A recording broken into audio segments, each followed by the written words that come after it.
I thought that debate went pretty well. Yeah. That was pretty cool.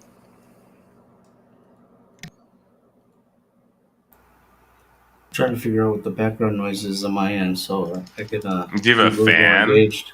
I think so, but I think it's the laptop, so I'm just trying to cut down some tasks that Uh, are. yeah, it could be. It probably is a laptop fan. I was thinking it was either that or like a room fan or something.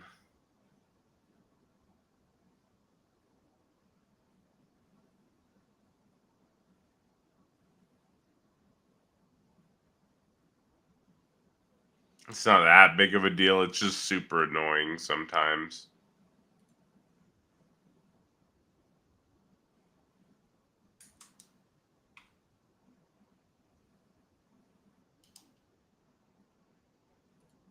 Because what happens is it drowns out the other people that you're talking to. I put a link to the stream, and it's pinned at the top of the chat. So if anybody would like to join the panel, please join the panel. We'd love to have some theists up here. Yeah, we'd absolutely love to have a theist or two up here. If you're an atheist, I guess you're welcome to come up, but we've got a panel full of atheists right now, so might not argue about a ton, right?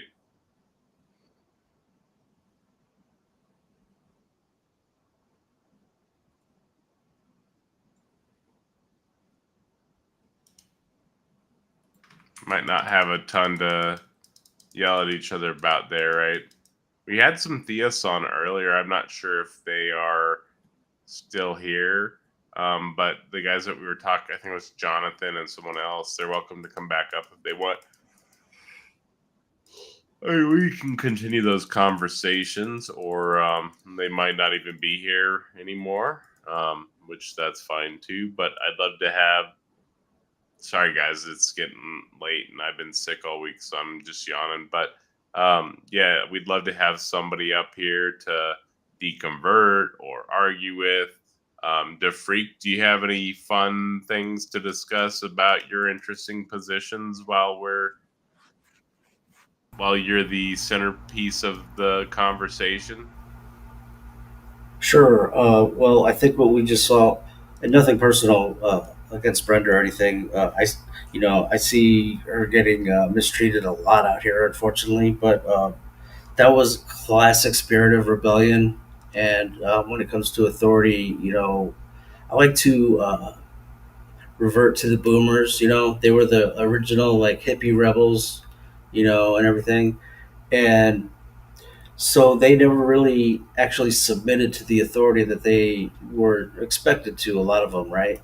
But yet they've gotten older now and they expect to be able to wield authority. The thing is, you don't have full knowledge of authority, and therefore, when you try to wield authority and you never submitted to authority, you find yourself not having any authority. So I thought that was kind of an interesting exchange that was going on. But how could you basically, if you invited someone to your house and they started acting a fool, how don't you have the right and the authority and the right as a homeowner or whatever to kick that person out? And it's the same thing with God. I mean, if you can't, basically not, destroy the place, you're gonna get kicked out. That's pretty much what it is. So your point is that My point she's is just that rebelling against God, is what you're saying? I think the spirit of rebellion is definitely influencing her train of thought there. How does everybody in Because the panel feel about that interesting position? What, Brenda's position? What DeFreak's Oh, saying? Yeah. like, would you say if you came to my house and you were like, being a sloppy drunk or whatever, there's a party? What don't you think that I have the right or the authority to throw you out of the house at a certain point? Like, Yeah, absolutely. and like Absolutely. she was saying, like, hey, you don't have the right, you don't have the authority. Well, that's just straight up rebellion. at that point. Yeah, I'm not sure how those two, um, get to one another, but I see what you're saying. Like one's like, It's definitely disanalogous. You're not wrong, Hizzle. yeah.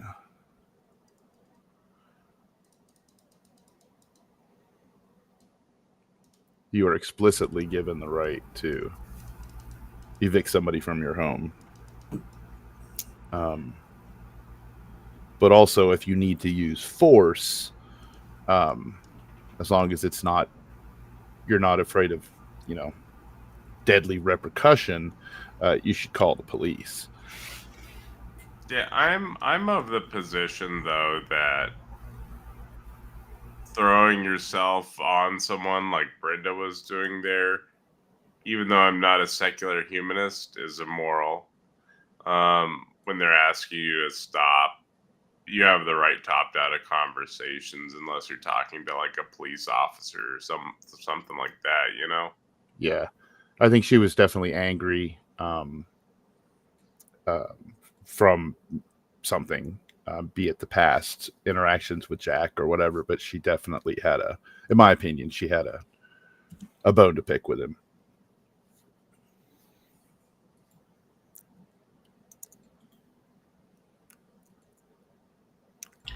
Hey, you know what I want to do is debate Manar and try and convert him to Christianity. Menard is pretty great. Yeah. I like Menard a lot. Would you platform that, Taco? Absolutely, in a heartbeat. We should set that up. Why would I not? I know, right? I'm not an idiot.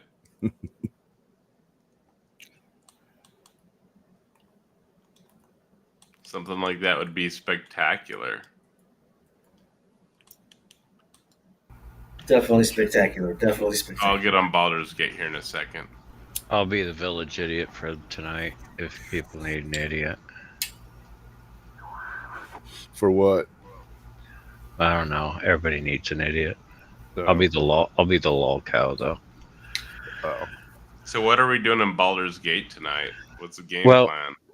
Well, we can rob a bank. There's rescuing the Duke.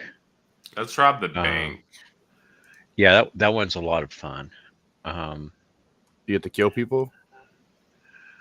Yeah, we can pick a fight or two. We All usually do. And let's see. There's a few side quests. Once we do Gortash, though, we'll have the final Netherstone, whatever it is. And we'll be running out of things to do, and it'll be just the final battle after that. So we might as well just get in as much trouble as we can in the meantime. And chase some quests down. We've probably got about another 8 or 10 hours of play left on this playthrough. Damn. If that. It depends on how disastrous we are and how much we skip. We're gonna jack some shit up, huh? Yeah, because we've got all the gear now, we got all the powers in that, and now we're running out of things to use it on. Yeah. Now we just have to tear through the rest. Are any of these fights going to be difficult? Or are we just going to tear through them all? There's 2 difficult fights left. There's Gortash and the Elder Brain, and that's it. Well, the Elder Brain's actually 2 fights by itself in that, because you've got to fight your way to get to it, and then you fight it too. So, and that last part will probably be maybe 2-3 hours at the most. And like Gortash can be difficult. It depends on how you do it. And the one where we rescue the Duke, you have like less than 10 turns to rescue him. It's a timed thing. And we can rescue gnomes along the way or not. And that's one of the more challenging quests in the entire game, in that, because it's timed. I don't like gnomes. Well, with Iron Throne, you're in this underwater prison, and it's oddly shaped like a cross, and you have to go 4 different directions at once. So everybody has to go off in their own direction and do their task, and then get back to the. Remember what happened to the last gnomes we were tasked to save? Yeah, and then you got to get back to These gnomes will have the same fate. You got to get back to the steampunk submarine and that in time with all the captives and that, and then the quest this stuff. But we're not worried. So it says half-orc barbarian. Yeah, I'm really interested in seeing what our ending is going to be. Looking at what our chaotic neutral playthrough, we're going to probably, I don't know. I was thinking about turning into the Mind Flayer or something. I'm a Mind Flayer already, dude. Or if you want to be the Mind Flayer, it's cool. No, I think I already am, aren't I? No, you're half illithid. Oh. That doesn't mean I get forced to turn at the end? Not necessarily, no. Gotcha. But one of us will have to be. What's up, Mr. Glock? What's up, man? Oh, chilling, man. What class are you? Sith Lord. Okay. So do you believe in any gods or anything? I am a god. Oh, interesting. What do you mean by that exactly? No, I'm fucking with you, man. I don't know. I think I kind of think like an atheist, man. I think I try to look at terms of I try to look in the perspective from quantum mechanics. Gotcha. You got a bunch of background noise there, man. I apologize. So you want to share your atheistic testimony? No, not really. I'm a theist, truly. Oh, you're a theist. I thought you said you were an atheist. I'm sorry. No, of course you would want me to be a theist, tacos, and confess the atheistic reality of the quantum field theory. But of course, I'm not going to do that for you. I'm not going to say, "Welcome to atheism, brother." So you're an atheist. No, I just finished telling you I'm a theist. That's not going to. What God do you believe in? What makes you think that you have to believe in a specific God? Are you a deist? What do you, deist? Are you serious, man? The most naive notion of God that there is out there? I don't know what your God concept is. I don't even think you know of a God concept yourself. Well, I mean, they're all pretty much incoherent, but that's neither here nor there. I'm asking you what yours is. Well, I don't think they're incoherent. I think your notion relative to the God concept is your ability to generate an incoherent conception of God. You cannot generate a conception of God that is coherent, that makes sense, that's logical, that is reflective of pure truth.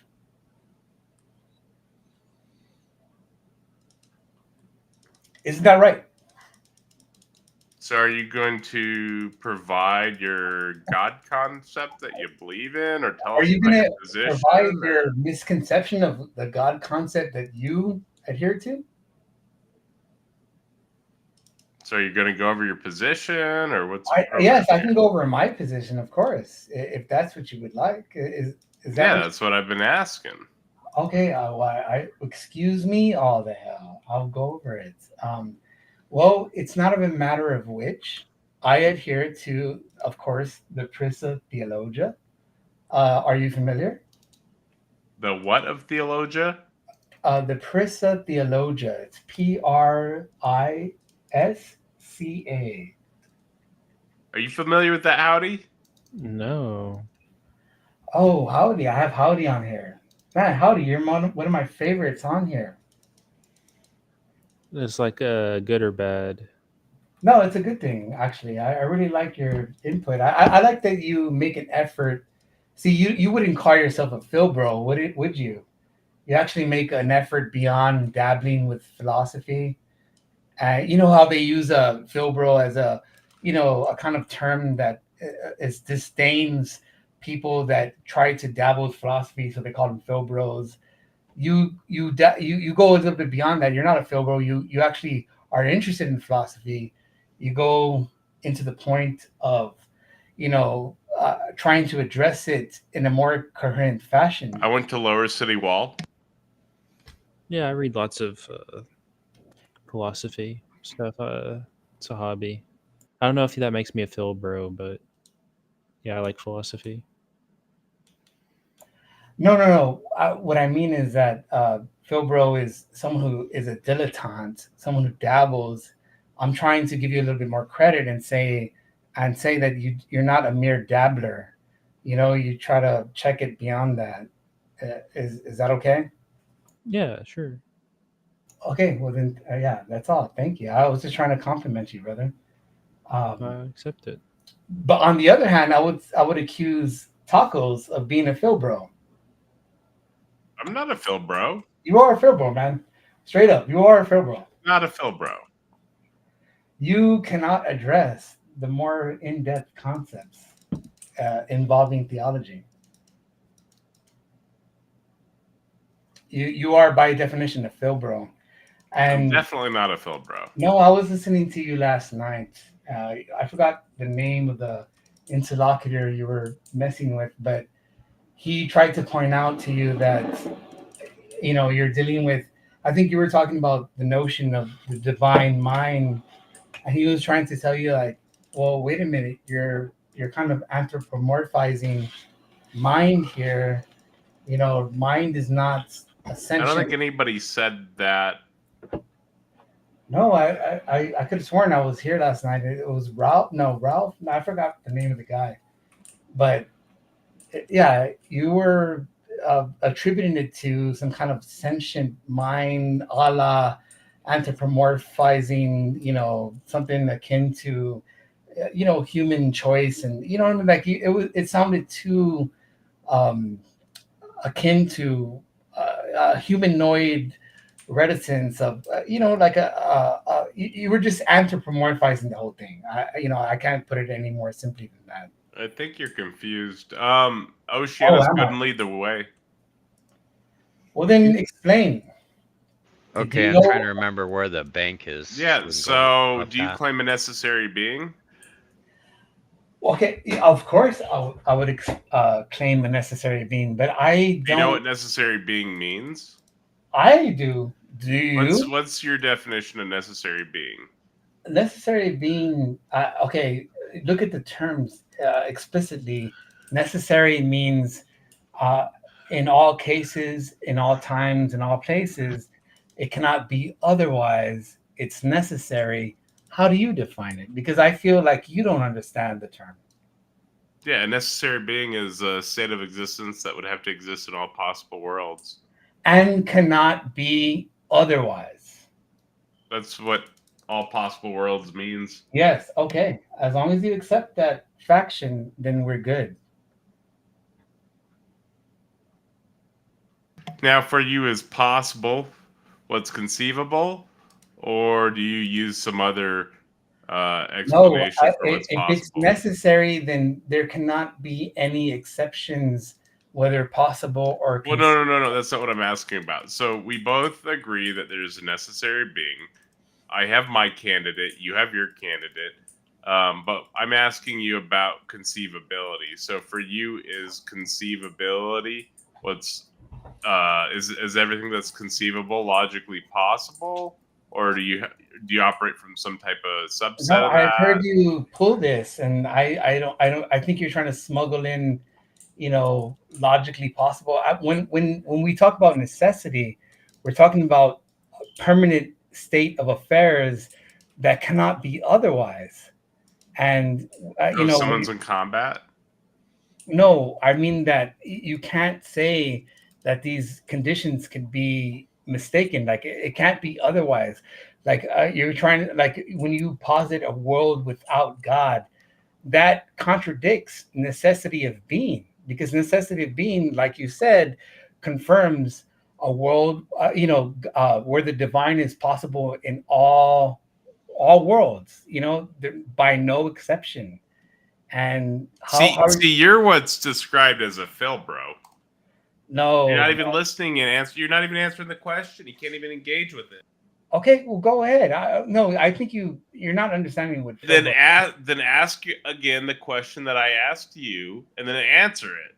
Don't make me ask a question again. You asked me if I knew what necessity of being means, and I said yes. And I asked you, do you know what it means? And you claim to know. Now you want to try to bring in some other notion. So what is it?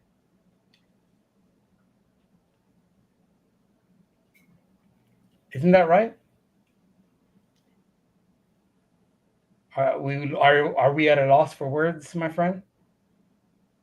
No, I had to go in the other room for a second. So you did not ask the question that I asked you. So that was the first question. But there was a second question that I asked you for better understanding of your position. And you failed to ask that question. So I'll give you one more chance. And I'm going pee while you do that. So hang on. But you can ask yourself the question and respond to it. You'll have ample time if you were listening to what I asked you. While you do that. You can go and pee while you do that. No, what I'm saying is that necessary being is something which cannot be otherwise. And I think in your what do you call it, reverse MOA, you try to attempt that it could be otherwise, and I think that's fallacious. If you introduce something within in the the whole argument that's completely out of whack. It's a non sequitur. And if you're still peeing, then I'll wait for you. Unless someone else wants to chime in. Hint, hint, howdy. I think there's just a lot of confusion on your end. And howdy, where are you at? I'm in the town square. I was walking by and talked to someone, and then it started a combat. That was unfortunate. I guess I'll wait. What's going to how you're going to cash out necessity is going to depend on the modal scope, probably. So, like, if it's in the logical scope, it's just to say that something like impossibility of the contrary, maybe, or you could.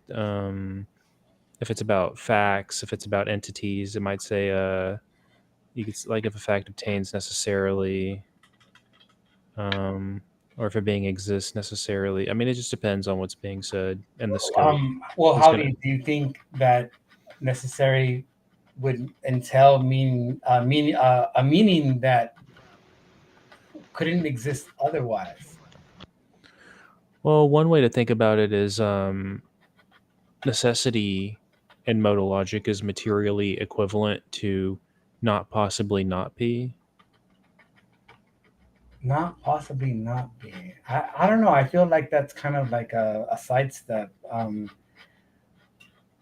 That like almost like you're adhering to Taco's whole notion of pushing forth this idea of what he calls the reverse ontological, mode. That this argument that he always brings forth in practically every live stream that he does.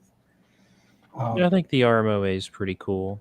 I mean, I think like on a higher level, it's more about this like symmetry breaking stuff. But so you like the reverse modal ontological argument? You don't think there's any flaw in it? You don't think it's fallacious in any sense at all?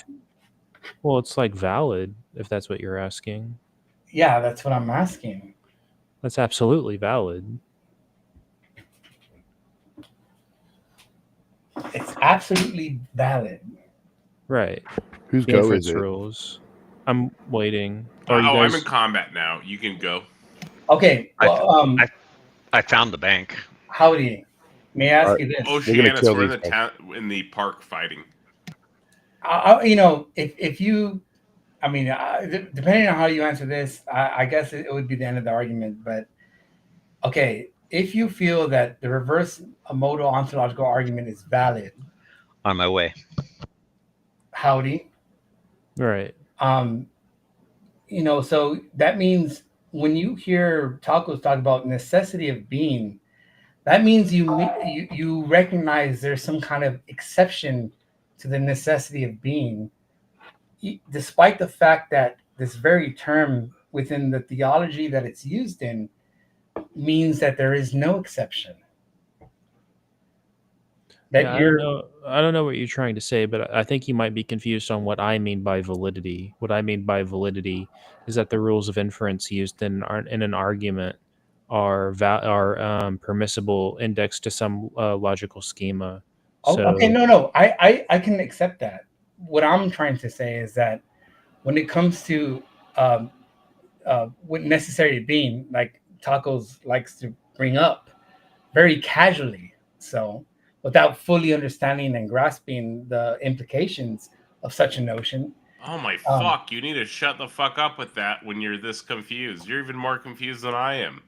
I think you're a little bit more confused than me. Okay, hold on, Tacos, give me a chance. I'm talking to Howdy real quick. So if it's necessary, this necessary being, let's say that there is no exceptions, it cannot be otherwise, then how do you pan that out? How do you accept that into your argument? Like, I that's what I don't get from you, Howdy. yeah, I just don't understand what you're asking. Like, are you asking what it means for something to be necessary, or are you Yes, like asking like if it's necessary, like if it's, there cannot be any counter argument. It's necessary by its very nature.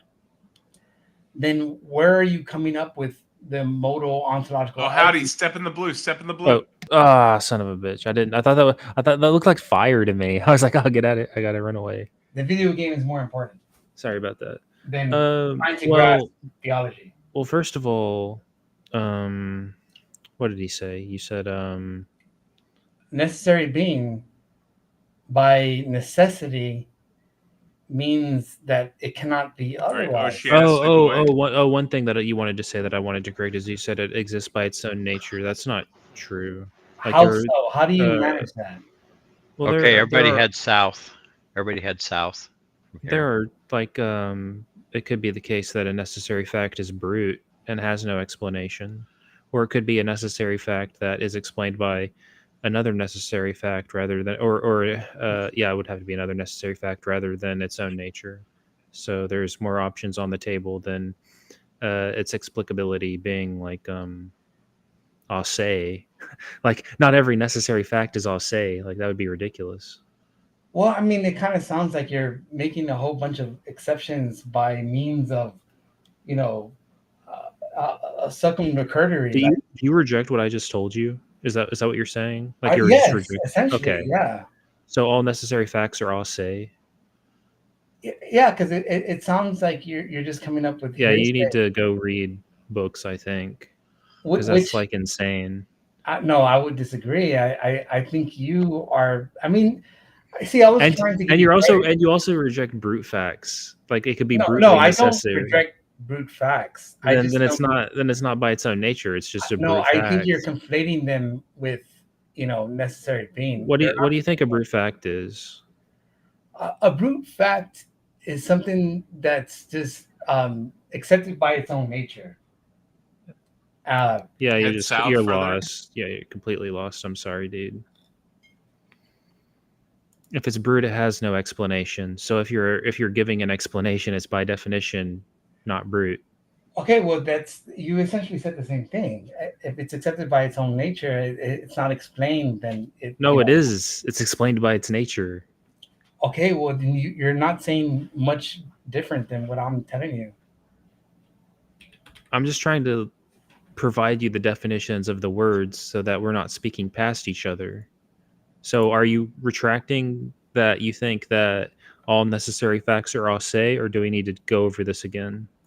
No. I can accept it insofar as that. I, Someone get that out of my ear, dude. I God. apologize. I apologize. That's Bro, turn off your phone.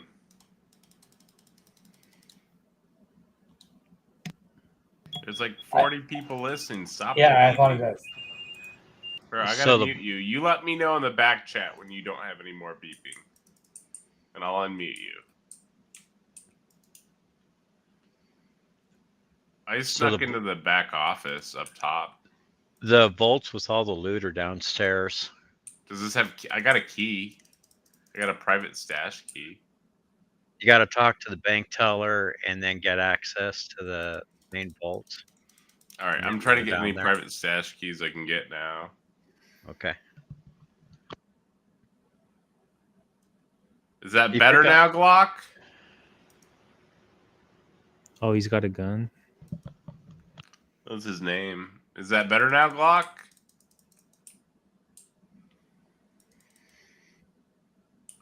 Did you get it fixed? Do you have him muted still? Oh, I unmuted him.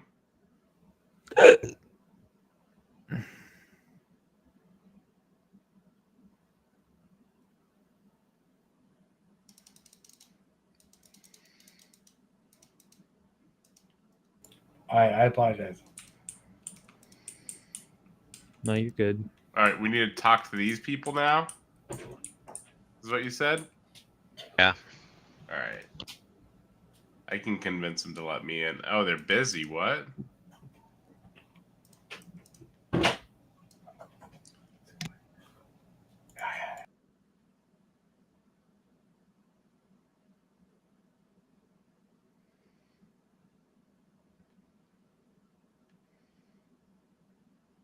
None of these people will talk to me.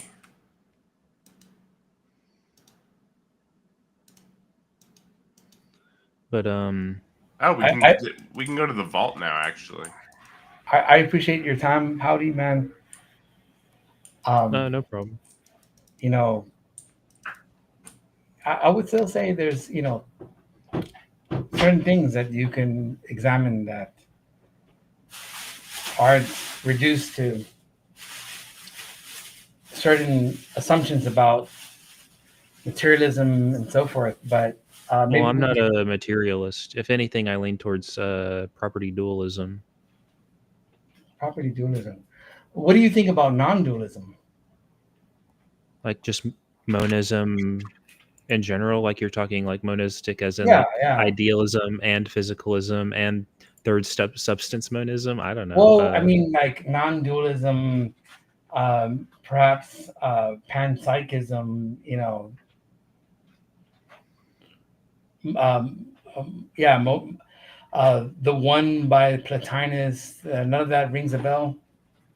I'm familiar with both Plotinus. He's a Neoplatonist. I've also read Iamblichus and Porphyry, and also Middle Platonists, and as they relate to theology, like who's the other guy that starts with a P?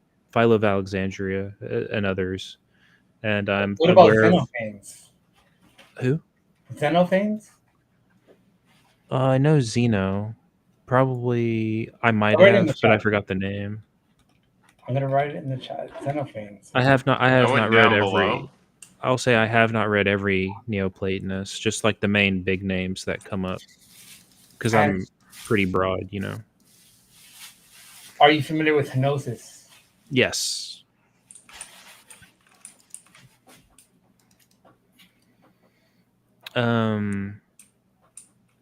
Anyways, Man, okay. my thoughts on. I don't have thoughts on like monism particularly because like that's a huge array. Like that would include idealism and physicalism, and those are like wildly different.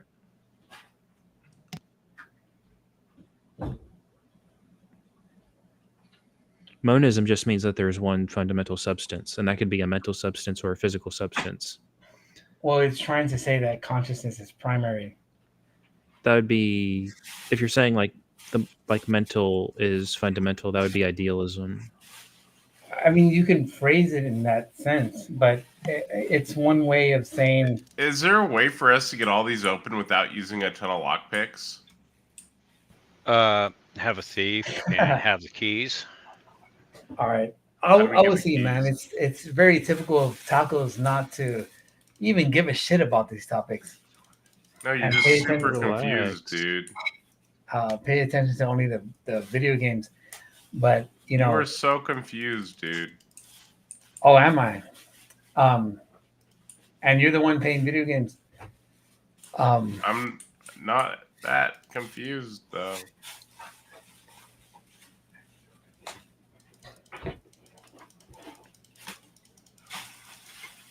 Yeah, I think a lot of what's happening is people are using words and they mean different things. And so we're going to have to hammer out definitions with each other to make progress, I think. Hey, would you be willing to talk with me on my channel? Not right now, maybe No. sometime. Another occasion, of course. Yeah, maybe. Sure. On these very topics, I would love to speak with you, man, because you caught my attention. Because, like I said, I respect you a little Does bit our more wizard than have the a knock dabbler. spell?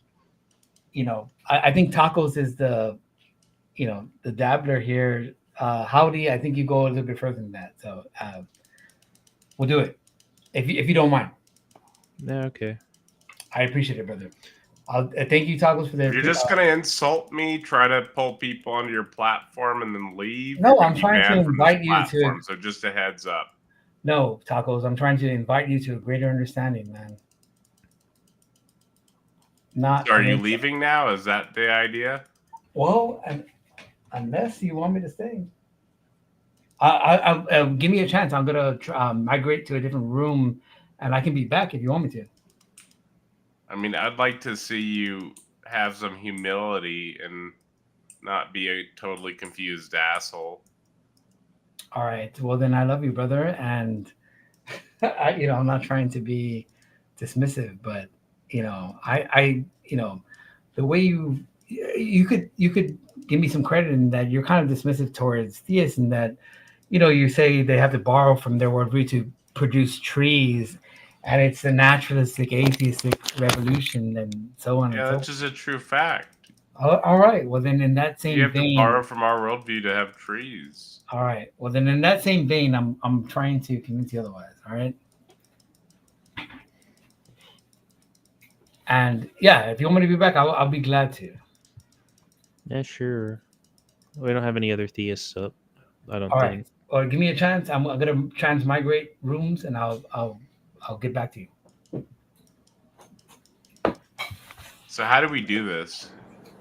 Do you have knock, Howdy? Let me Knock? solve it.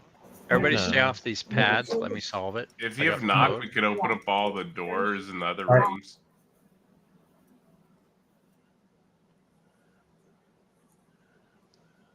Can you change to knock by chance? Spell book. I don't think I have that, but I'll look. Oh, dang. What level is it? Do you know? Like 3? Because I have like 50 spells. Fly, blink. There may be a place to type in at the top. Might not though. I can't. Stow slow.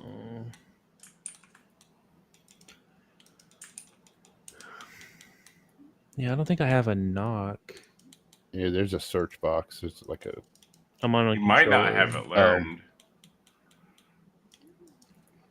I'm looking. Crap.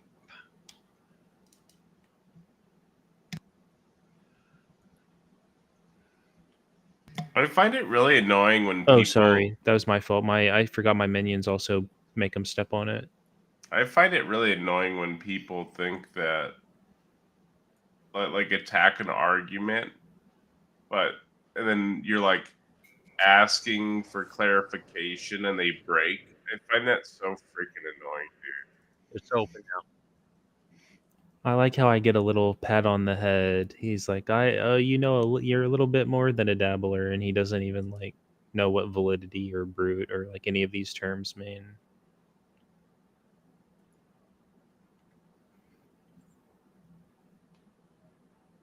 I got a cutscene if you guys want to watch.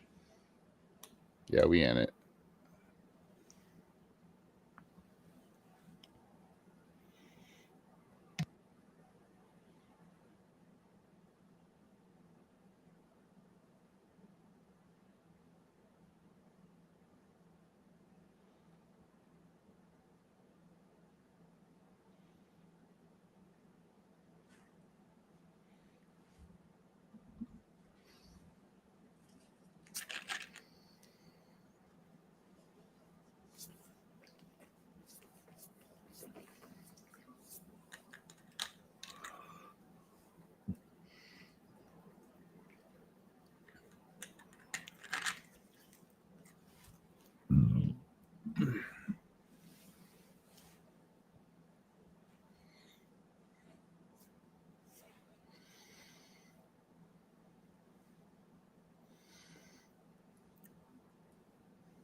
Whoa. I hope we get to fight this guy. Oh no, this is Minsk.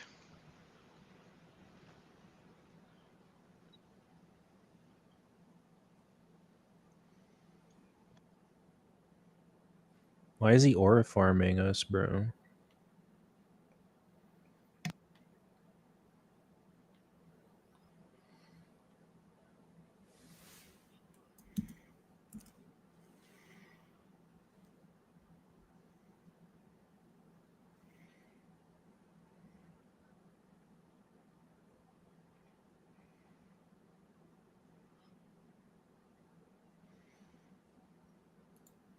Wait, nobody on fire's in here.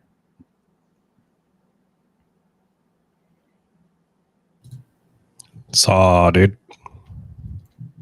What up? I missed your guys' debate. I was at work. I was bummed. It was a good one. Howdy it is like full on Godzilla in debates, dude. Well, I mean, even stuff that He's he like probably... a really calm Godzilla. Like if Godzilla had way too much weed.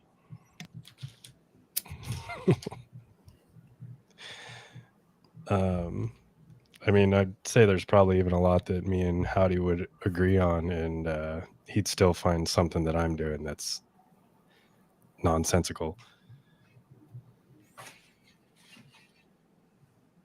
Probably. That's not a real Jahaira, is it? No. But yeah, I really would have liked to see a Howdy Kurt team. I'll have to go back and watch it. Yeah, I was excited about that. I thought they would be a good duo. I didn't have a good intro. I was just like, you know. Dude, your intro, you crushed it. Don't say you didn't. Dude, you dropped like 7 arguments between the two sides. You dropped like arguments for them that they didn't even attempt.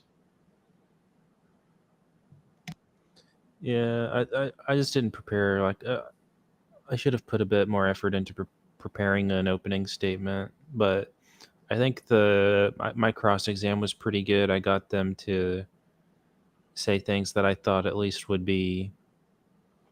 persuade the audience against their particular positions.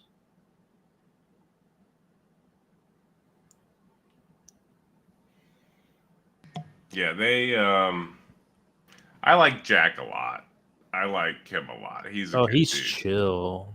Yeah, he's a really good dude. What's his drama with the one girl or guy or whatever? Brenda and Jack do not get along.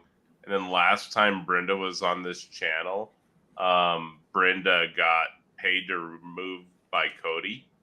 And then Brenda started saying it's because she was trans and shit, and like spouting all sorts of nonsense about that. And I'm like, you're an idiot. You have no idea what you're talking about. It has nothing to do with you being trans. It's you being an asshole. Yeah, I mean, I caught the tail end of her talking to Jack, and it seemed really out of control.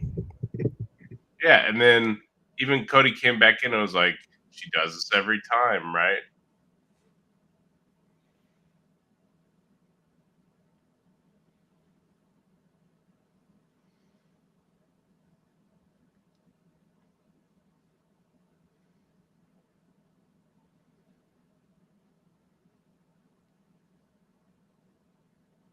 These guys do crazy damage in late game.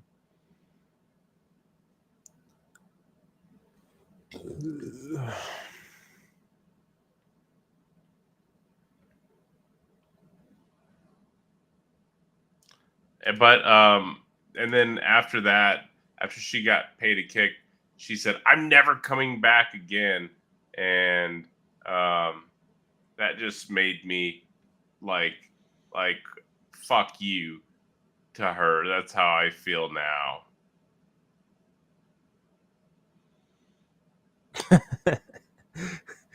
Why is like everyone's so angry?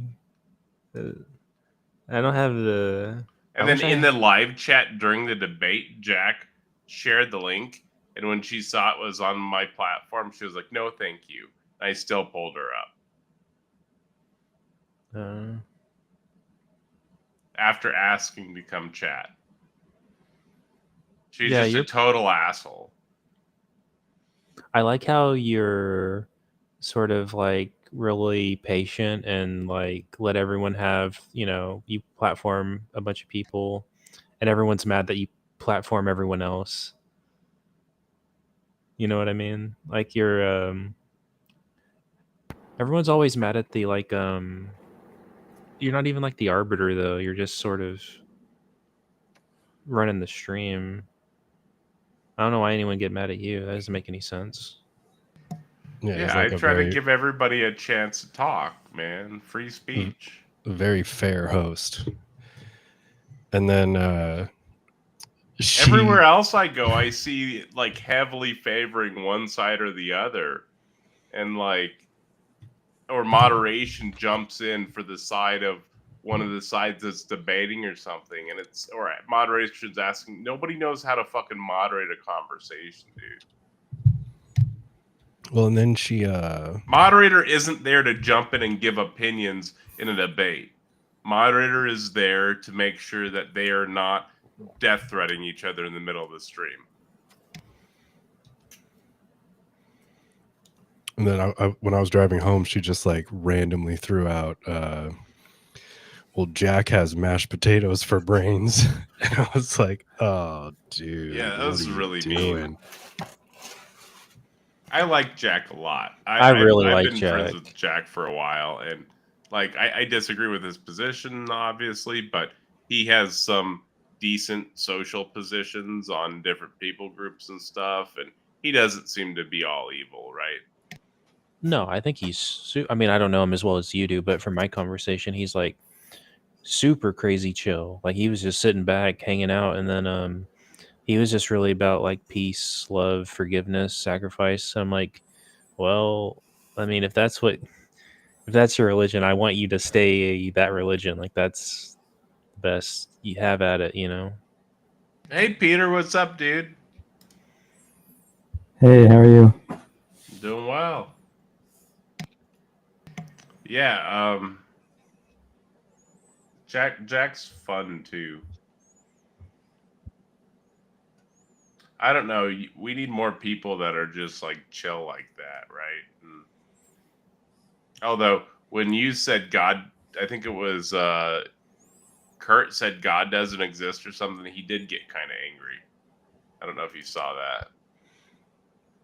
Oh. I thought that was funny.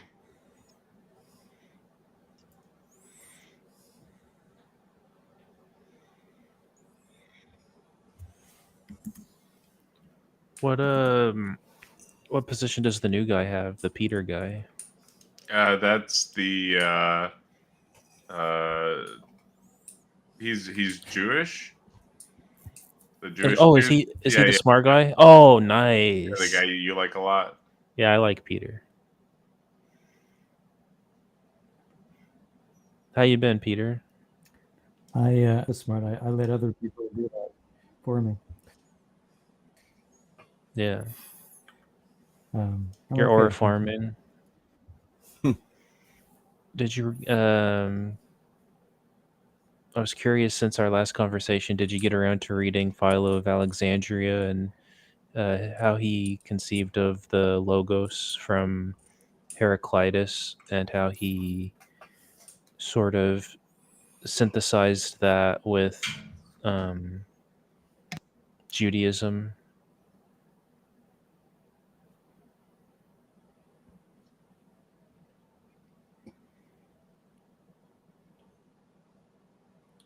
What If does not, Heraclitus say totally. about the law? He used that term. He invented the term.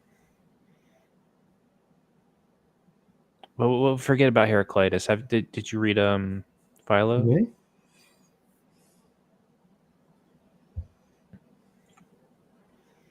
Philo, I've read some, but I mean, he did invent. we're talking about what, the pre-Socratics though?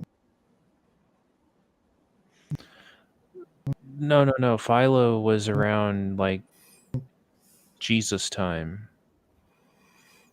Wait, Philo invented the term? Philo or- of Alexandria was like writing whatever, like around like year zero, about the logos and allegoristic interpretations of the Tanakh. Hmm. And his conception of the logos draws heavily from Middle Platonist understanding of the logos, which draws heavily from Platonist understanding of the logos, which draws heavily from Heraclitus's understanding of the logos. Before Heraclitus, the logos was used by what's his name, like the Pythagoreans and others, but he used it in a particularly technical way where it stood in for like the structure of reality, which got, became sort of something like the divine mind or the divine thought or the divine word. Eventually the divine word in the Gospel of John, like John 1:1 and 1:2. But particularly I was asking if what were your thoughts on Philo of Alexandria as mhm.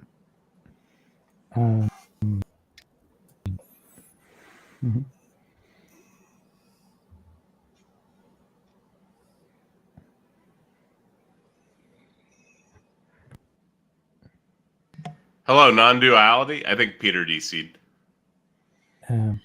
Yeah, it's Mr. Pot, I Mr. Glock. Oh, guess I okay. know more about Philo's method than his philosophical ideas, but so you're not familiar with like When- the logo stuff? when you talk about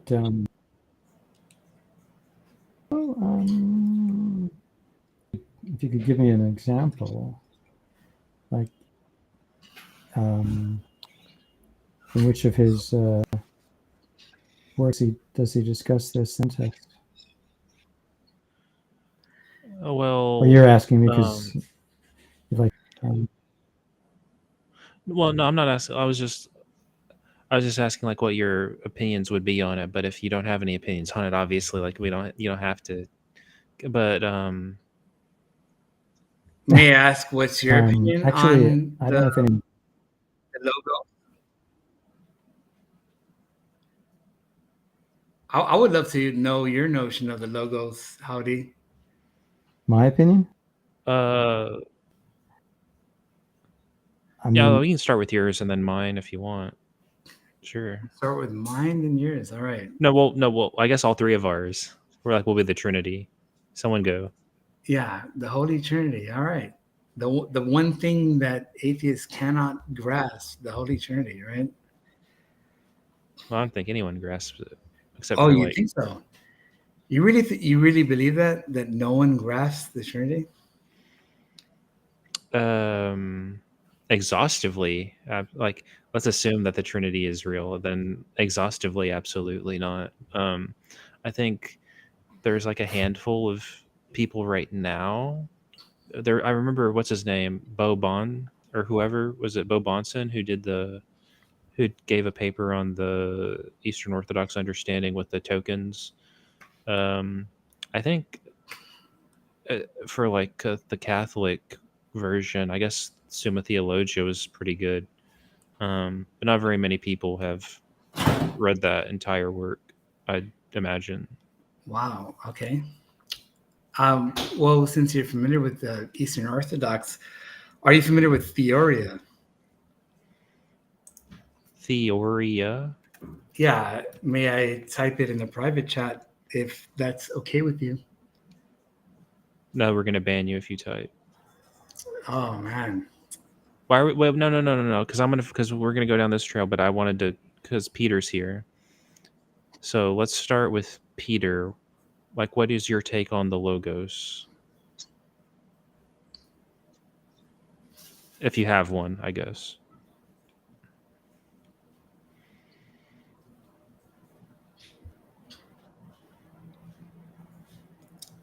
Is this a moment of deep contemplation for Peter to respond to what is the logos? Well, I guess I'll go. I think I already said this, but again, are there any enemies? Like I don't see any enemies in the game. Yeah, over Invisible. by there's one invisible by the bear.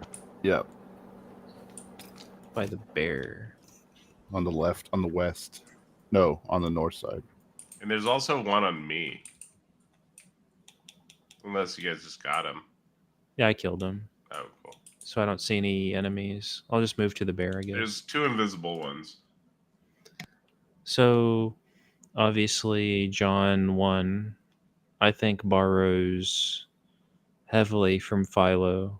He almost quotes Philo verbatim, I think. And Philo's understanding was the Middle Platonist understanding, which is also really close to the Neoplatonist understanding of the first emanation of the one, the nous. So the nous and the logos are pretty closely synonymous, but he got it from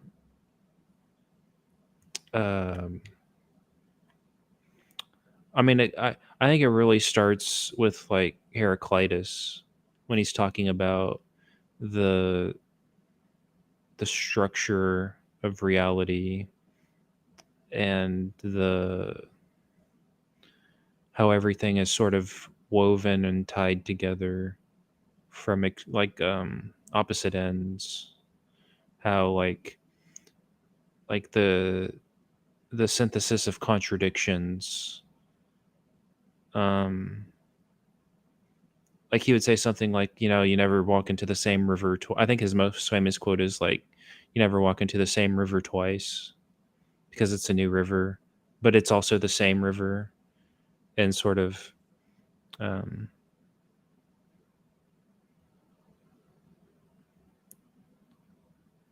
but I think the one in the one in the Gospel of John is more closer to the Neoplatonic, because you had mentioned like Neoplatonist authors, so I'm assuming you're familiar with like that stuff. So I think it's really close to the nous of the Neoplatonists, if anything, and obviously how Philo is using it in the his allegoristic interpretations of the Tanakh, where like God is like more apophatic, and he works through this instrument of the logos, right? So that's my thoughts on it broadly. Sorry if I soaked up a lot of time, but I mean, that's a very intellectual take on it. I would say, you know, like you said, you're familiar with henosis, the consensinionias, the non-duality, but for you, that's necessarily compounded into some kind of concept in your mind, right?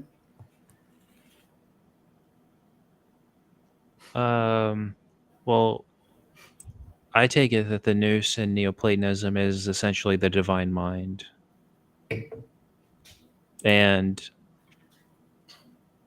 the nous in John and Philo is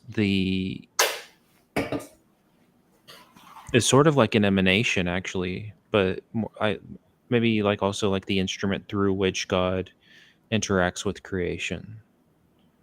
Were you here last night? Because, you know, I think there was a interlocutor by the name of Ralph that said, you know, he was trying to complain that you guys had mind mistaken in that you were trying to anthropomorphize mind. That dude's name was Ryan. That was So Ryan. what happened was the one guy claimed that conceivability is not logically possible, or what's conceivable is not what's actually possible, or something like that. Or is not logical possibility, and logical possibility is not actual possibility. So we could just say mind requires a brain, and their position is defeated. He's in front of me, Hizzle. Oh yeah, what Taco did was he gave the inductive argument for the necessity of minds being ontologically dependent on brains, because we have not observed a mind without a brain, and every mind we have observed has subsisted in a brain, which Ryan accepted. He said that, well, God has a brain, but it's unlike our brains. And so we were trying to figure out what kind of brain God had. Which I would have still liked to know what his answer would have been but he never gave one. I still think it's like the absolute, personally. Okay, oh, you understand the absolute then in philosophy? In Baldur's Gate 3. Have you looked up absolute in general philosophy?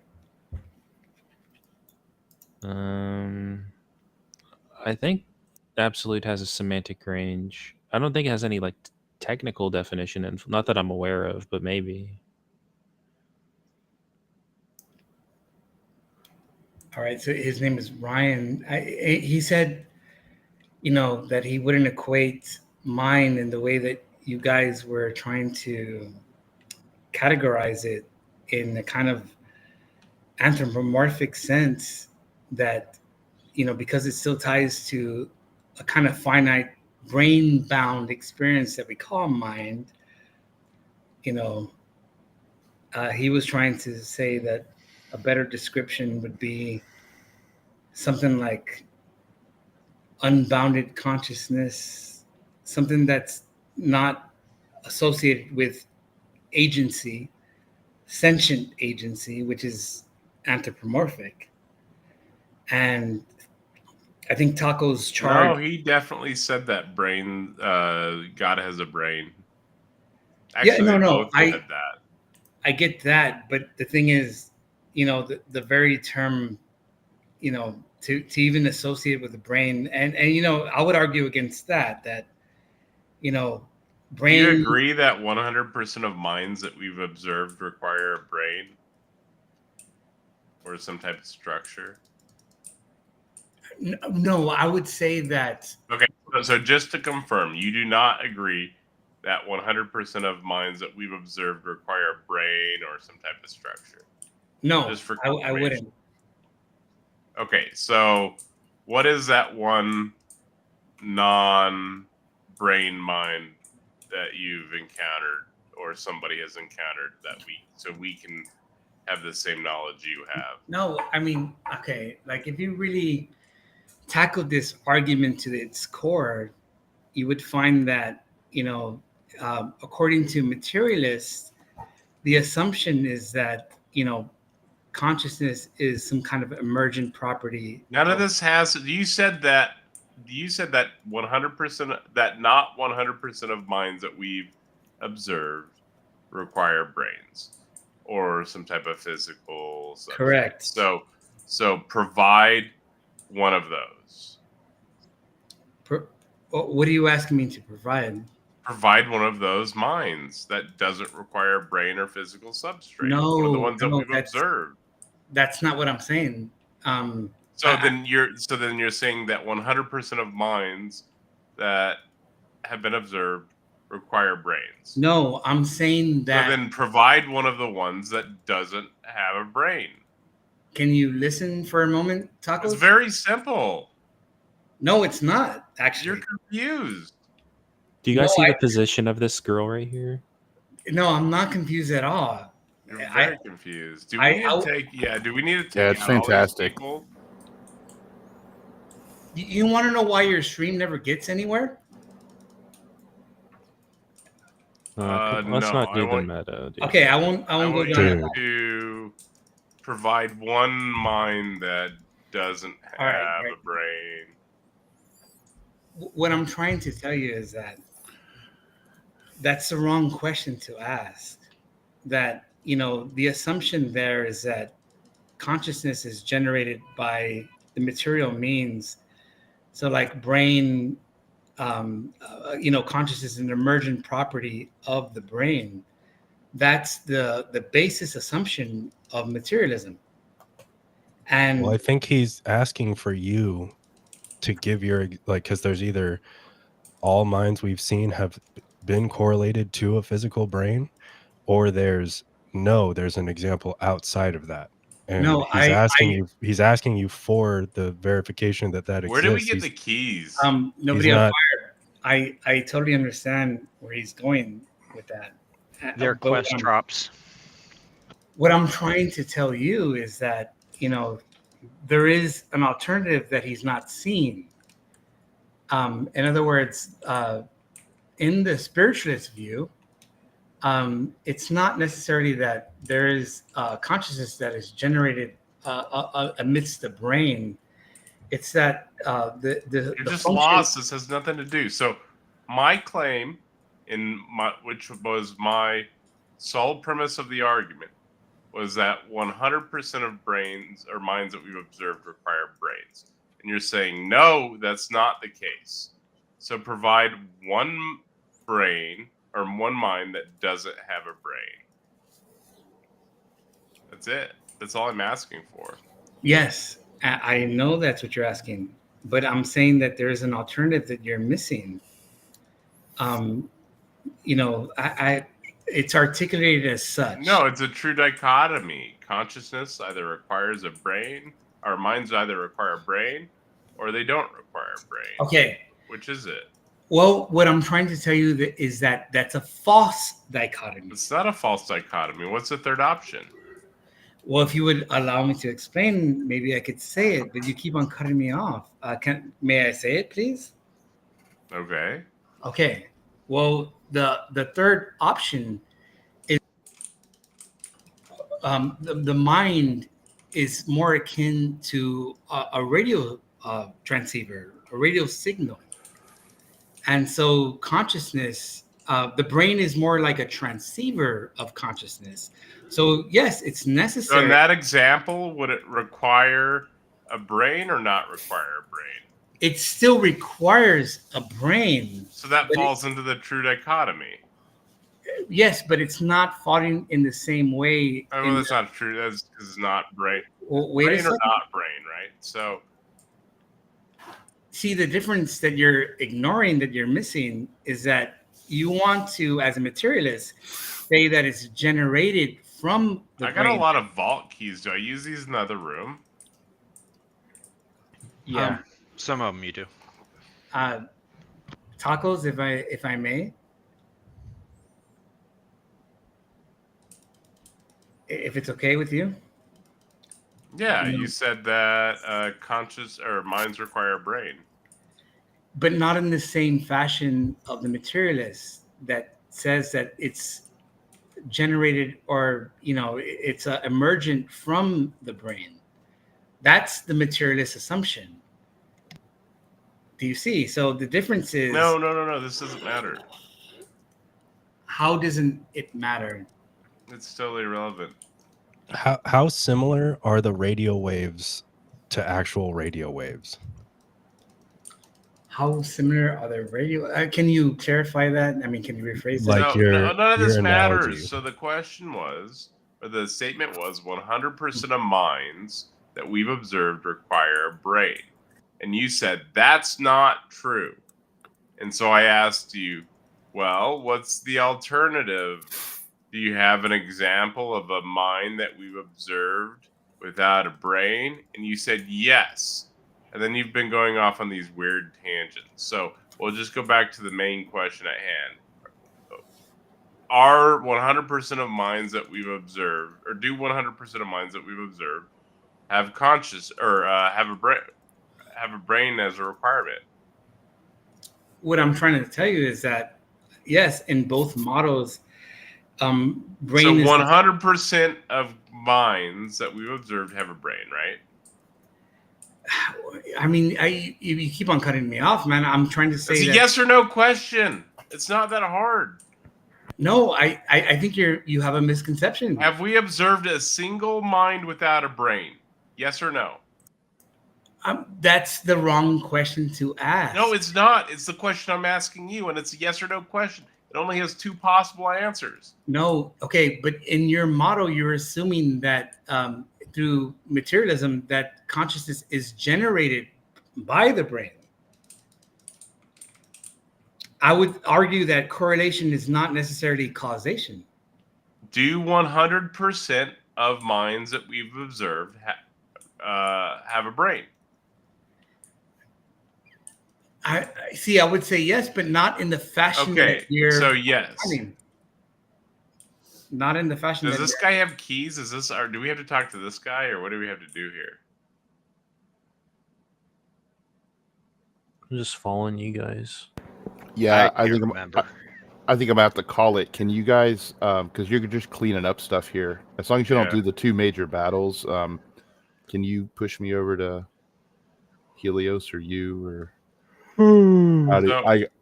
Because I'm falling asleep. Not me. Save it. Oh, he gave me a key. I can control your character if you want. Okay.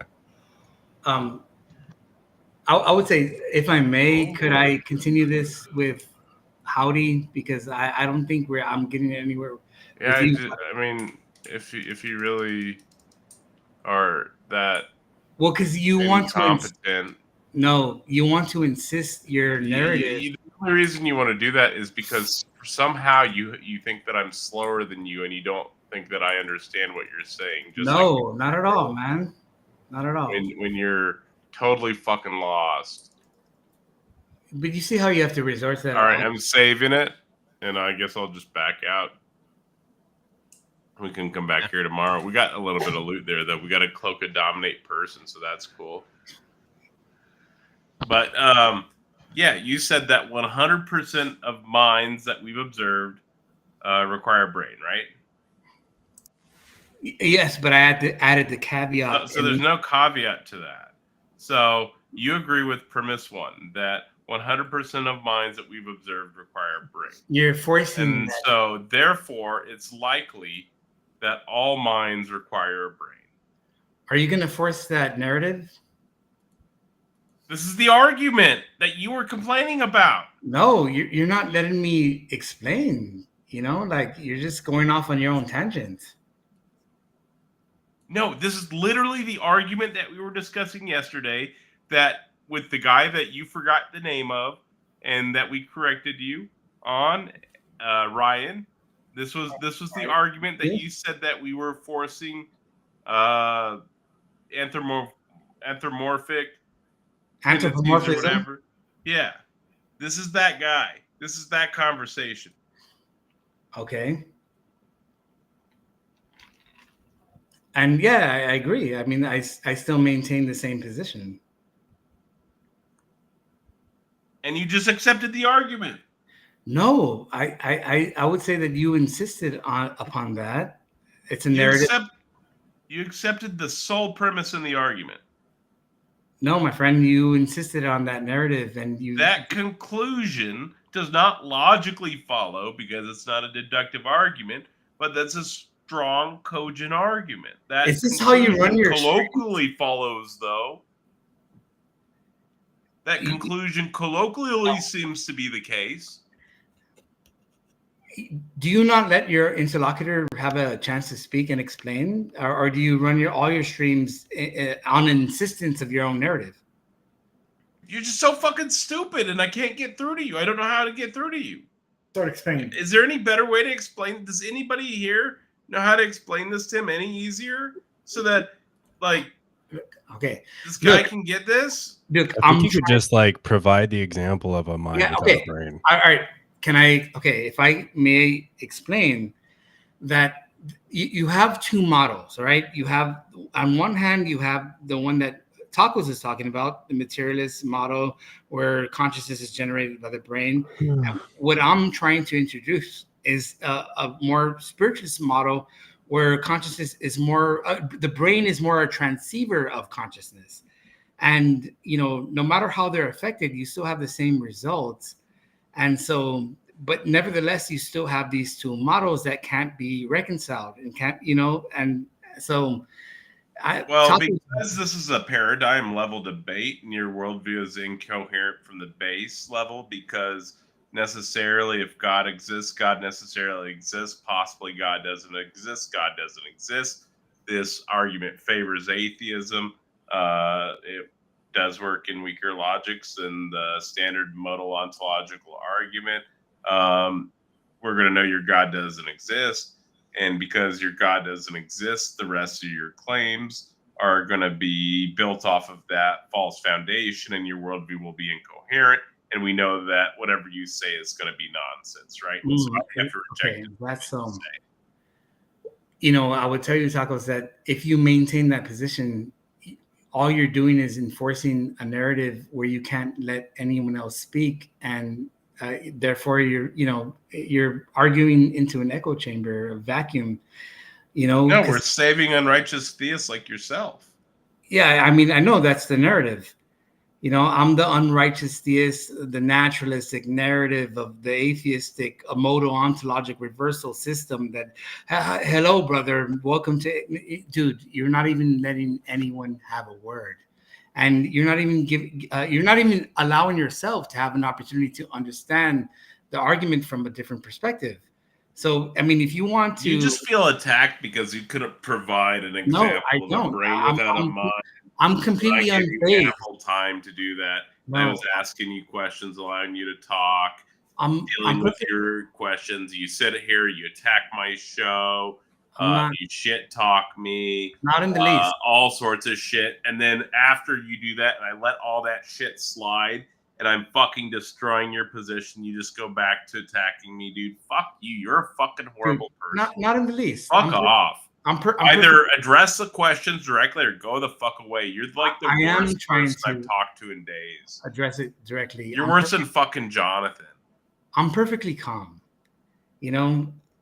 I'll address whatever you throw at me, but at least address what I'm trying to tell you. You're the one that's trying to put forth a narrative, and that's what I'm trying to tell you. Like, I mean, at least consider the words that are being thrown at you. You don't even want to do that. I mean, if you're gonna run your stream that way, you're never gonna get anywhere, man. Like, if you want to have honest debate and honest, discussion, then listen to your interlocutors. Let them speak. You're too fucking stupid to even understand the words that are coming out of your own mouth. Holy shit, dude! Describe the third option: brain, not brain, and what? Okay, it's not brain. I'm saying that it's a like radio frequency. Like it's the example of a radio, right? You're familiar with a radio, how it picks up frequency, right?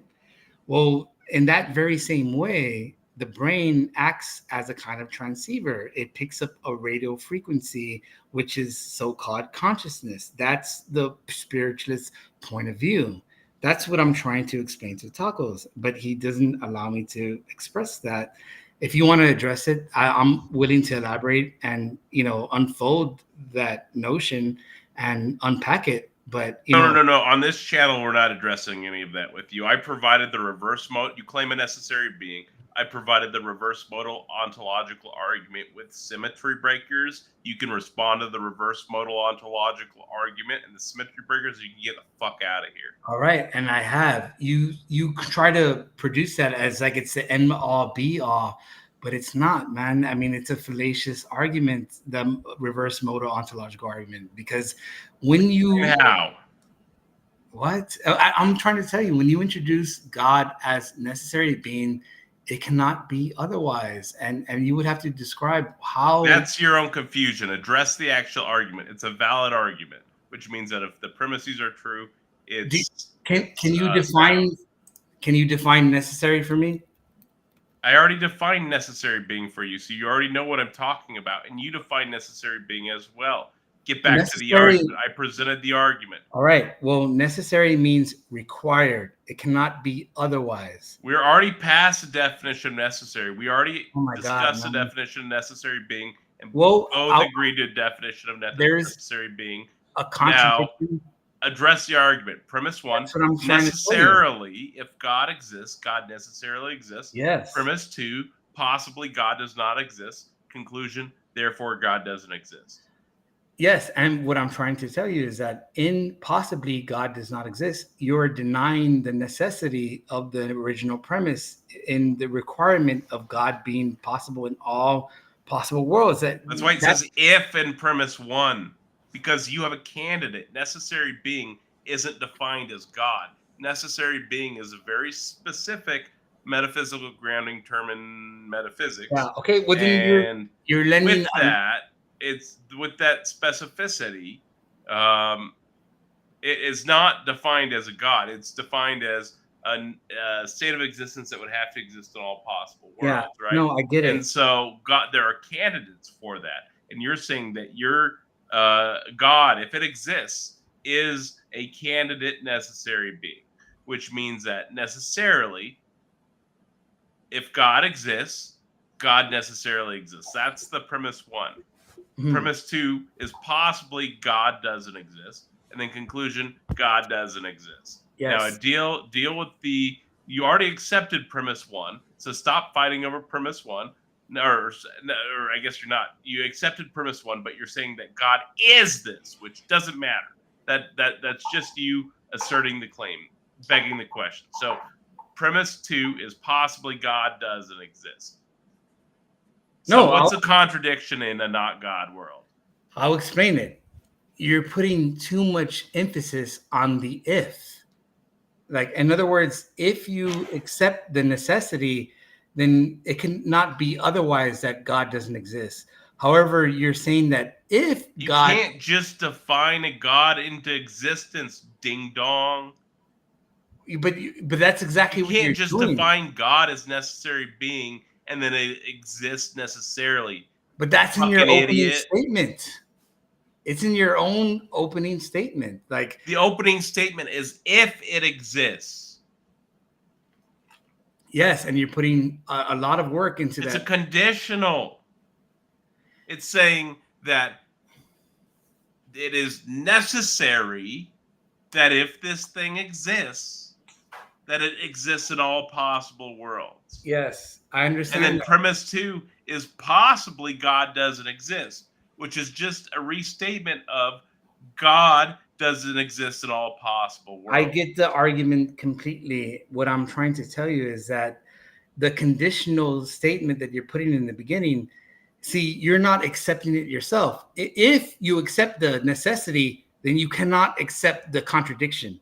But if you accept that there's a possibility, then your argument can work. He's so fucking stupid. No, how am I fucking stupid when I just explained? I've just explained this like 3 times. Anybody else want to try explaining this to him?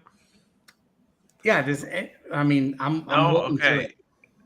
Okay, I don't know how to break through to you here, dude. Dude, no one wants to. What are you not understanding? Where are you lost? Okay, you're putting too much emphasis on the if. In other words, like, you're kind of rejecting the necessity. In order for your argument to work in the first premise place, 1 is necessarily, yes, because you're claiming that it can't be the other positions. Yeah. So the only option is necessary being, right? So necessarily, correct. If God, which necessarily, it's saying that yes, this following part of the statement has to be the case. Necessarily, if, which is the conditional, God exists, then God necessarily exists, which means that it's a necessary being. Which is a restatement of it would exist in all possible worlds. Yeah, but so necessarily, if God exists in all possible worlds. Yes. Premise 2, possibly God doesn't exist. Yeah. So what you're introducing in premise 2 is just smuggling the notion that you're denying the necessity of divinity in the initial premise. If you do, you're fucking begging the question. What don't you understand? You're assuming the truth of premise 1. Well, why do you deny that? The premise 1 is true. You're assuming that premise 1 isn't a conditional. You're acting like premise 1 is just God is a necessary being. No, but that's exactly what I'm telling you. That necessity means That's not what premise 1 is. non-conditional. Premise 1 isn't God necessarily exists as a necessary being. No, Premise 1 is not no because tacos. Oh my god, dude! Tacos. You could literally like do that for anything. No, you can't. What I'm saying is You that can when you necessarily what do you think necessarily means? What do you think if necessarily means? Man? Unicorn exists, It means by it exists requirement. necessarily, right? Yes, it means it cannot be otherwise. It's by requirement. So does that mean that all of a sudden a unicorn's a necessary being? No, who the fuck said that? Me, I just said it. Okay, but that has nothing to do with necessary being. I just said it did. Yeah, by arbitrary. By your fucking idiot, dumbass logic, that would mean that the unicorn is automatically a necessary being. No, because no theologian would accept that. No, it doesn't fucking matter. It's your fucking dumbass logic. No, it's a theology that you obviously don't grasp. Oh my! By necessary being, it's formless. It has no form. It's not a unicorn. It's How not a can anybody be this fucking dumb? It's not a flying spaghetti monster. You're a it's fucking not a brick wall, dude. It's like I'm banging my head against a brick wall. I could say the same to you, man. If you didn't eat breakfast yesterday morning, how would you have felt yesterday evening? Like you right now. If you didn't eat breakfast yesterday morning, how would you have felt yesterday evening? I just answered it. How do you think I'm feeling? I mean, you do seem frustrated, but I would say that it's due to. So you're saying if you didn't eat breakfast yesterday morning, you would have felt frustrated yesterday evening? It's a lack of understanding of these theistic arguments, man. You obviously don't have a full grasp of necessary. I'm asking you a question to determine if you're above room temperature IQ, and you're not answering it directly, and I need you to answer it directly. Okay, fine. So if you didn't eat breakfast yesterday morning, how would you have felt yesterday evening? A little bit irate, like I had a cold, like maybe the way you felt if you did. So you're above room temperature IQ.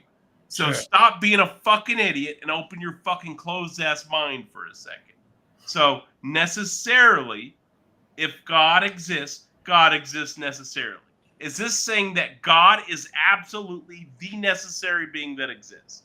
Yes, I would argue. No, it's not. It's a conditional. You mean it's a conditional because you introduced the word if? Correct. Your claim is that God exists as a necessary being. No, but that's what I've been trying to tell you. But that doesn't mean that it exists as a necessary being. Yes. No, I understand that. But what I'm trying to tell you is that... So that's why the conditional is there.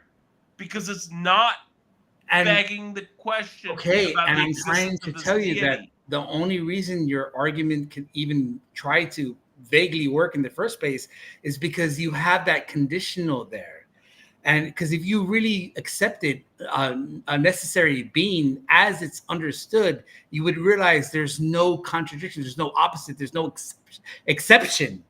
But you add that if to fulfill your own narrative. Do you get what I'm saying? The fucking, oh my fuck, dude. The fucking ontological argument for this position is necessarily, if God exists necessarily. Yes. God possibly exists, therefore God exists. That's the standard ontological argument. And we could sidestep necessity by adding the word if. Oh my fuck, dude. How are you this fucking stupid? Dude, how are you this All right. Dude, all right. How can you not understand? I need to get paid to continue talking to this guy. I'm putting him in the back. If you guys pay like 25, I'm gonna walk away for a minute and go get something to drink. If there's like 25 bucks in super chats, when I get back, I'll pull them up. But fuck this shit. Like, oh my fuck. Somebody want to talk about this nonsense while I'm getting a drink real fast? Feel free to. You there, Peter?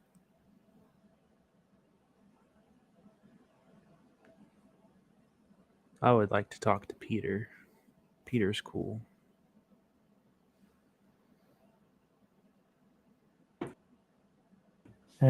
Yeah, sorry. What have you been Hello? up to, my friend? Can you hear me? Hello. Actually, if you guys do much contextual question, so I've been doing this series, right? Now I'm doing something completely interests me, which is basically what I'm calling the history of imagination. Basically starts with mythology. I'm almost toward the end, working its way by fantasy and horror. And I just posted a new one the other day, and I numbered them, in sequence. And I just posted one on, and it's doing a lot better than many of the earlier ones. And I never know because people are reading them, but in this case, it looks like there are them. They're just not interested. Which is a shame because I thought I learned a lot. Like, for example, I did one about Indian mythology, about East Asian, thing that a lot of people might not know much about, and I probably have new or informative to say about science. So I'm wondering, do people just routinely look at all these things they already recognize, or that I'm not doing what I should to promote them?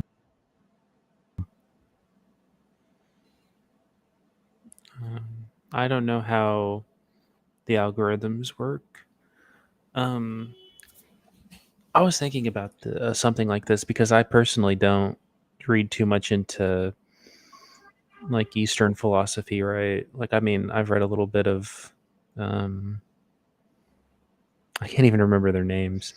I read some Miyamoto Musashi and Confucius and some Buddhist stuff and Tao, like, but very little, right? Like, it just didn't speak to me. And you could say, well, maybe it's just my, being my Anglophone sensibilities or something. So like with Indian literature, maybe it's that maybe the non-Indians aren't interested in it, and the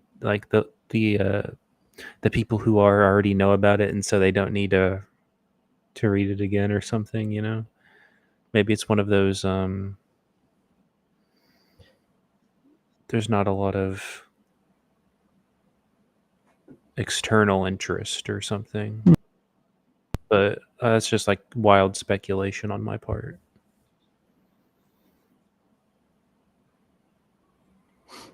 I suppose. What was their coolest sci-fi idea?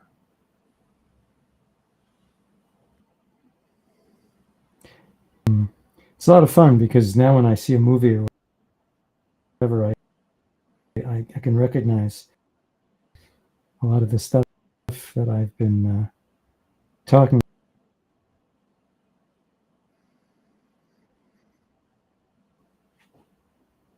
Like, I already had when I started this was that the smaller that the world gets to be, the less place there is. Can you hear me? Is to imagine ideas, because 2,000 years ago they things in the Trojan War, and because that was a different world for them, but then people came along and started writing history. Though that period becomes a real thing, archaeology, and so people needed to find just to place that stuff, and they start looking at other planets, and even in the 17th century, Voltaire, a small book about these two guys that come from like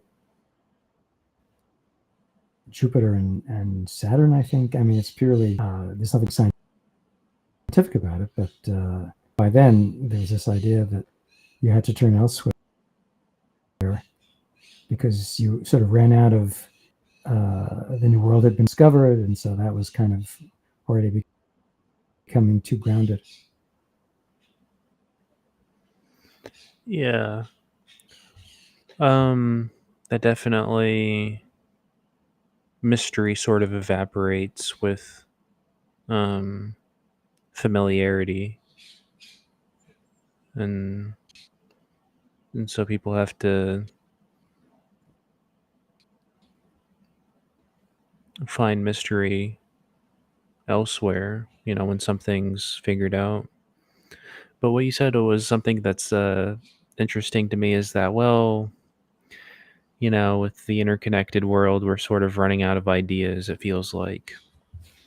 I had a thought on this actually. I don't know if that's what you meant, but that's how what more my brain was going. I was thinking, well, there's obviously like a limit to what can be said. Like eventually we're just going to run out of stuff to say and do at some point. There's just only so many things to say. But particularly recently, because you're talking about movies, I've noticed that the trends have like increasingly been about rehashing or recycling old IPs rather than um, taking the risk on a new product. And it's also happening in gaming too, where a lot of games are just remakes of older games with improved graphics. Maybe there's like, I mean, it's a huge, complicated issue. I'm sure that there's lots of independent variables that that are like salient. Money probably being the most salient, but it could be the case of the culture. Could be. I mean, there's like lots of things to say about it. My perspective is it's just unfortunate that we're not getting super new and interesting ideas. Which is funny because I'm playing a game right now that's super fun and super interesting ideas. That's unlike other stuff, but the general trend is a bit. What game? Death Stranding and Death Stranding 2. Yeah, that was a new one. But yeah, Taco was feeling the pain on this too. He's like, man, I want to find some new fun game to play, but they all just seem sort of. I've been feeling like that for like 8 years, dude. Yeah. What do you think the problem is? Because something that Peter We've said. played everything. Yeah, it's like there's nothing new. Yeah, there's like. I remember one. I don't know if it was a philosopher or someone who said, "Well, there's only really 7 stories," or like Carl Jung would say something like, "Well, there's only 20 archetypes." Like, there's really just only so much. The world's a lot simpler than we'd like it to be. And there's not a lot of mystery left in the world. I just want to say there's a couple theists in the chat that were siding with non-duality. If you are a theist siding with non-duality, you seriously need to just don't ever talk about your position to anybody ever, because you're just too fucking stupid. Straight up. Would that be evidence for minds without brains, though? I think it'd be better evidence for pea zombies.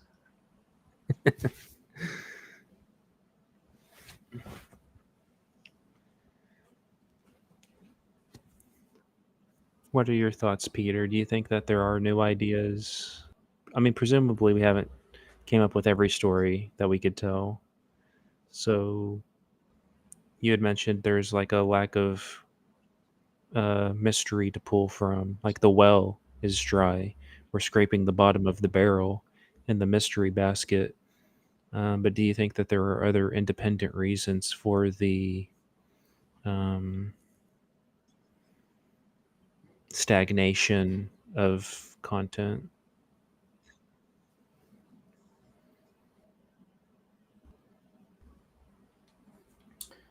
It seems that way more because people notice to a lot more stuff than they used to. There's an old set of books called the Motifs of Folk Literature, which I think was written in the 1950s or 60s. And this guy did, I guess he was an anthropologist, he basically collected themes from all over the world and then grouped them together. You know, you'll have a story about a baby abandoned at the river. That's a classic, right? Yeah, you know, and you'll find not only the Middle Eastern versions, but you'll find, you know, an Irish version. And when you see something like this, you know, but these are not closely connected cultures, which would mean that I guess they would be coming up more with their own stories. But now it's so I guess it's harder to feel that something is genuinely new when you're being exposed to all these different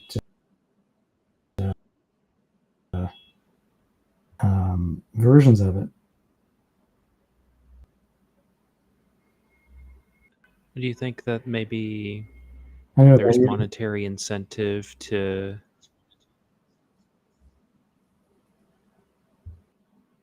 I'm sorry?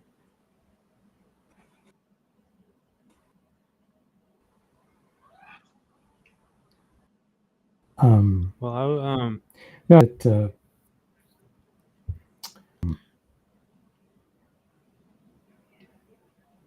I started to feel a number of years ago that any idea I might have or think that I had any new idea, you know, when I was going online to see if someone else already had it, because generally they have, you know. But I do, you know, I think you can say this is something I thought of, even though well, maybe 1,000 other people did as well. I came up with it independently, right? Dude, every philosophical idea that I've been like, okay, I've reasoned to on my own or through my other positions or whatever. Uh, every single one somebody else has already thought of. Every single one.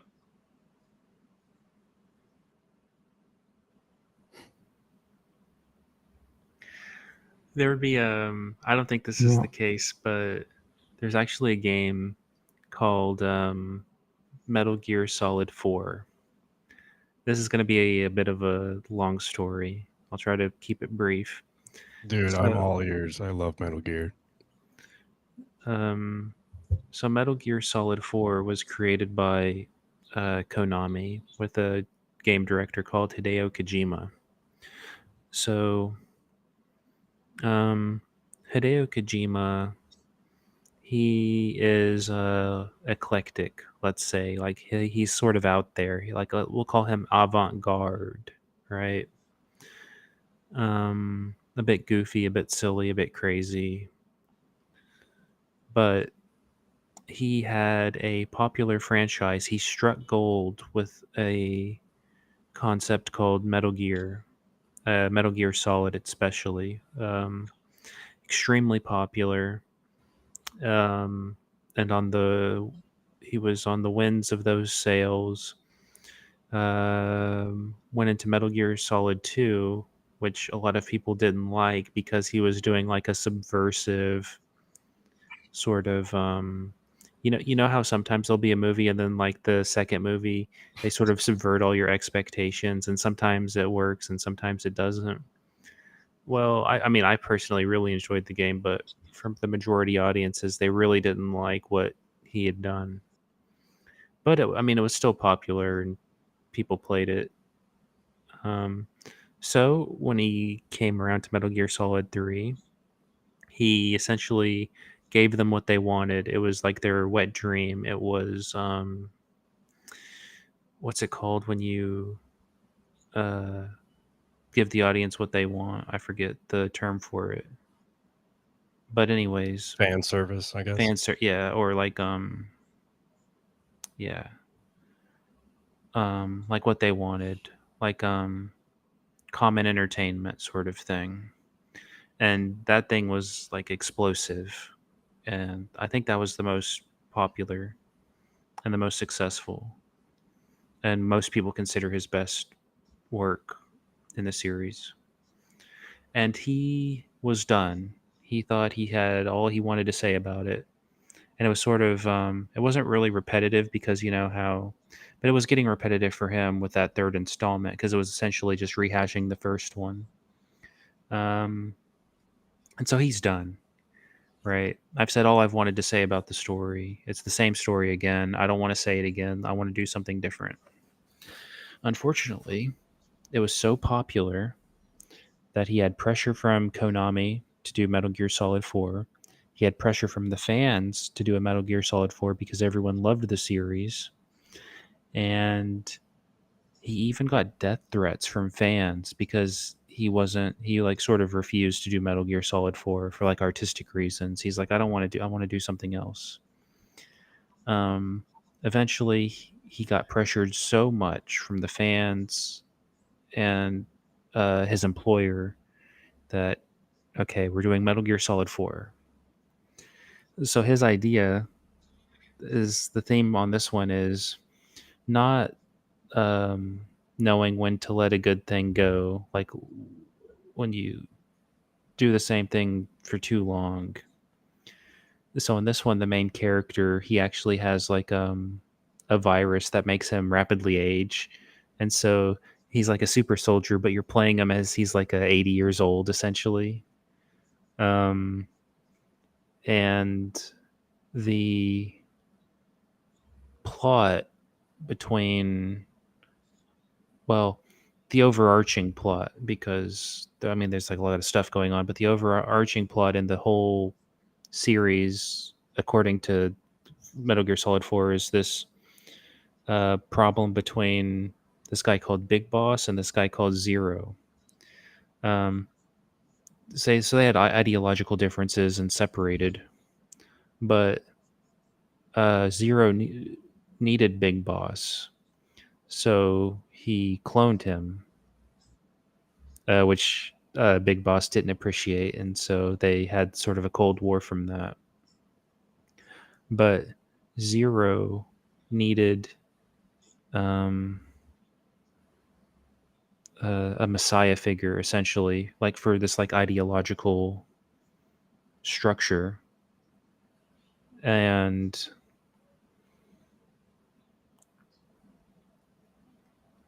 where am I? It's about so what happens is Zero, he's getting old too, but he doesn't trust future generations with his will.